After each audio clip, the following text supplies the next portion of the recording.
you know, And he, Iowa. and he also mentioned a lot too about having a Detroit influence when it comes to soul music. You also have some interesting roots in New Orleans, Los Angeles, and Toronto. And how do you manage to fuse all those together? And who are some of the singers like from those areas and influence all you guys? I know you went through some of them, and maybe a little bit more from those areas as I mentioned. Yeah, I from Louisiana. It's really funny because the rock scene never really, we had a couple bands. We had Zebra, and Cowboy Mouth and Better Than Ezra, and Lillian Axe, and just some bands that he had have done that did moderately well. But no one really, like made a shake on the, rock scene. Now, jazz and blues, that's a whole different ballgame. Mm-hmm. There's a lot of artists that came out of Louisiana that I played that circuit. But for me, I always just gravitated towards soul because, blues, they kind of wear it out here, believe me. I mean, the Jazz Fest, it used to be really all just jazz, and now it's rock and roll. I mean, Foo Fighters play it, Heart, Fleetwood Mac. I mean, you can't call it the Jazz Fest like the moniker is. It's almost like a misnomer in a way, too. It's a misnomer. Yeah, you go see, if you go and see the Foo Fighters or you go and see, something of that caliber and that type of style of music, it's definitely not jazz. So we have something called Voodoo Fest, and that fits into a little bit of everything, but it's more rock and EDM music, electronic dance music. That's gotten real popular. But Jazz Fest is it's a melting pot now. It's so different. I mean, like I said, my buddy's a tour manager. He worked with David Bowie. I spent the night at his house the other night. We just talked about a lot of music, and he worked with David Bowie. He worked with Outkast, Disturbed, Michael Bolton, CeeLo. And now he's on tour with the OJs. Wow! So I'm a huge OJs fan. Nice. And I was backstage, and actually I got Al Green went on right after the OJs, and Al Green it don't look like Al Green. It's like two Al Greens. The regular and the Reverend. Yeah, the Reverend. He gained some weight. He got a little bigger. Oh, Mike. 76 years old, the OJs are still on stage doing it. And there's a lot of them too. Al Green's still out there. You mentioned the OJs, and Aretha Franklin was touring before she passed on, and I think there was also a few others I can't think off the top of my head. And there's also a couple of guys, I'm going to throw them out there, that play with the Blues Brothers. Willie Hall, he was still drumming at the time, too, before he was retiring. And then you also had Steve Cropper, Duck Dunn, before one passed on. I'm trying to remember which one, but... Played with Otis, played with Booker T and the MGs. I love them. Yes, that's right. And I remember Booker T very well. And, of course, Green Onions. Yes, and of course you had the Detroit Soul and everything. I like to see you play it next time as well, too, when we're on video, too. And also when it comes to soul as well, too, how do you compare the soul back then to the soul nowadays? Different. They call it neo soul now, which is when you it's more of a little bit more like Angie Stone, Jill Scott, Van Hunt, Floetry. It's music, soul child. It's cool. I'm working with a soul artist. I'm probably gonna do some writing for them. Actually, right before the OJs went on the other day. I'm trying to collaborate with some people right now. I actually reached out to Zaylon, who was backup singer for Amy Winehouse, and he got back in touch with me, and hopefully I can do some work. I love songwriting, so if I could. And then Bobby Wilson, Jackie Wilson's son's a very good friend of mine. Nice. And, I'm looking to work with some of those people and do some writing. I mean, it doesn't take long to write a song. Not for me. Mm-hmm. It's an easy process. So thank God. And all the other stuff isn't so easy. And of course, if you were to work on another album too after Purrr, it's like, are you going to keep the same concept as Purrr, or are you going to infuse into something else, and what kind of concept? I think it'll be a little bit more. I think it'll be along the lines of what we did, and better, because Mike walked into this project when we had an engineer, and that, I'm not going to say any names, Right. but he wasn't hitting the timelines. A nice guy.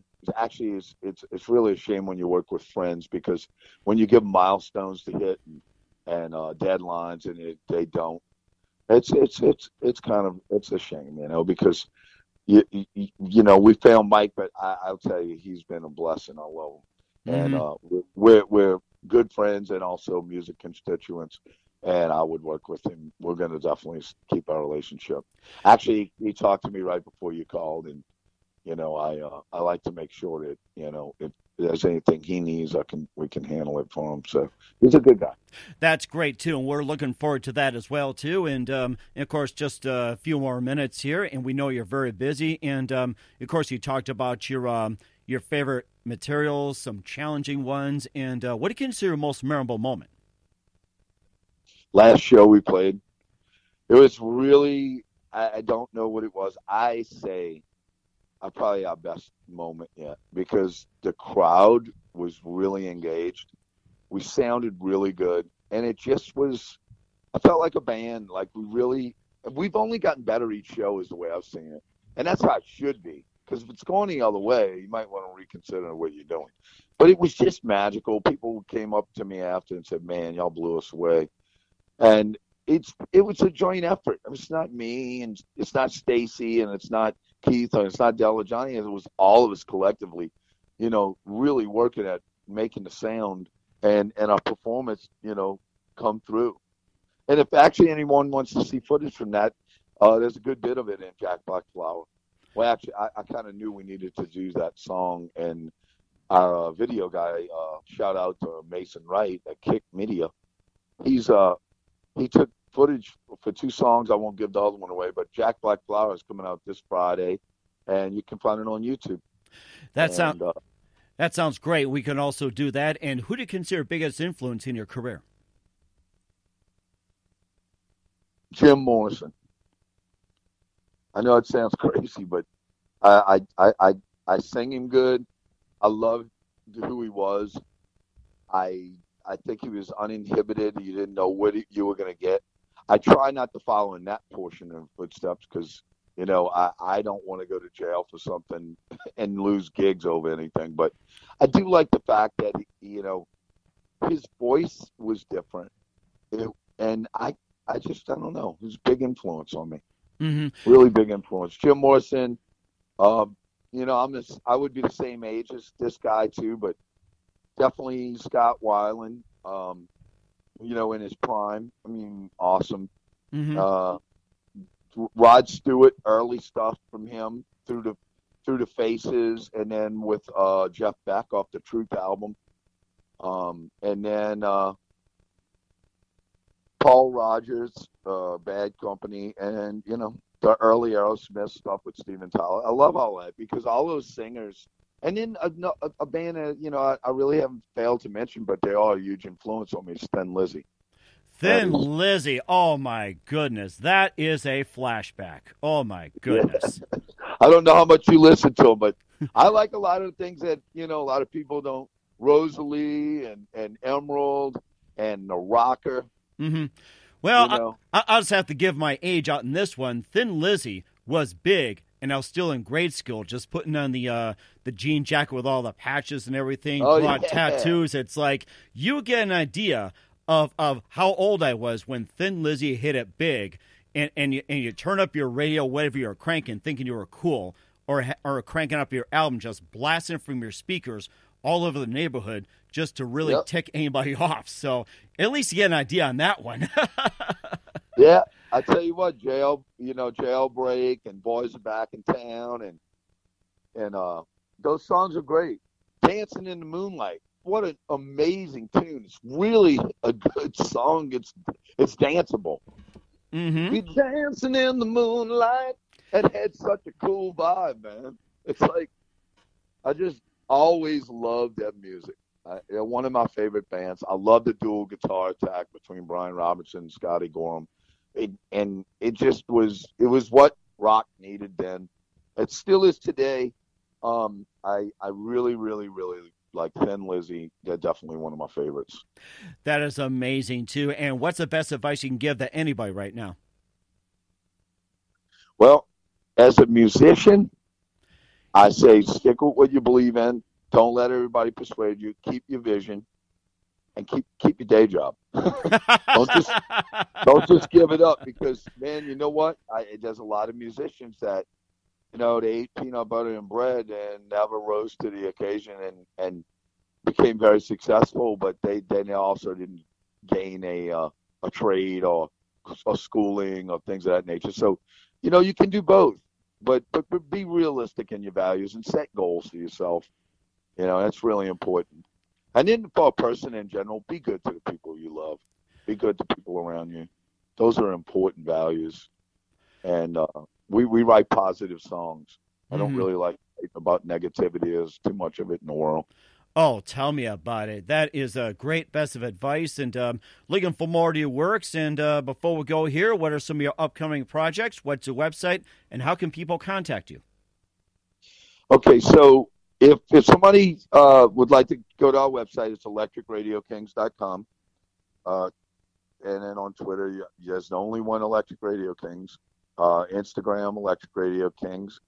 And which we're always posting stuff to both of those.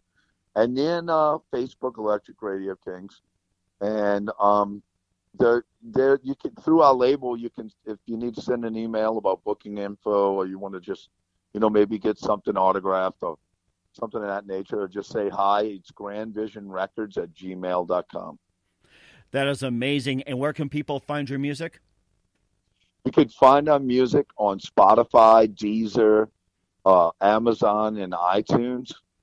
We don't have it all listed up as streaming, but you can buy the CD also if you go to the link, because a lot of people like that. They still like CDs. You can go to the link on our webpage, which is electricradiokings.com, and go to music, and there's a link there to purchase our CD. Which has 9 songs. That is amazing, too. And I just want to say, Paul, love to have you back on again. Thank you very much for your time. You've been great. Thank you. And I just wanted to say, too, looking forward to another Electric Radio Kings release, and definitely looking forward to having you on back again soon. And do me a favor and keep us updated. I sure will. Thank you so much, Mike. Have a great day.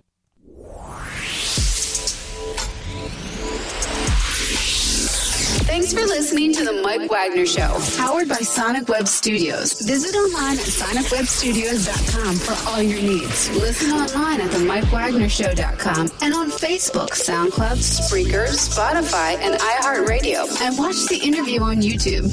Also, become a sponsor of the program and or donate today at themikewagnershow.com. Join us again tomorrow for another episode of The Mike Wagner Show.